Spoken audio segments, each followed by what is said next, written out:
أعوذ بالله من الشيطان الرجيم. بسم الله الرحمن الرحيم.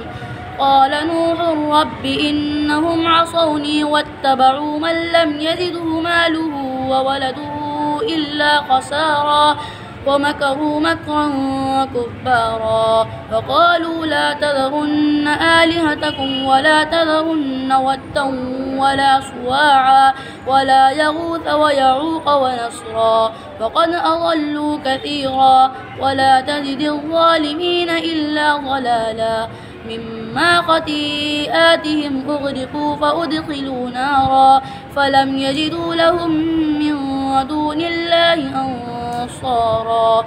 وقال نوح رب لا تذر على الأرض من الكافرين ديارا إنك إن تذرهم يضلوا عبادك ولا يلدوا إلا فاجرا كفارا. رب اغفر لي ولوالدي ولمن دخل بيتي مؤمنا وللمؤمنين والمؤمنات ولا تزد الظالمين إلا تبارا.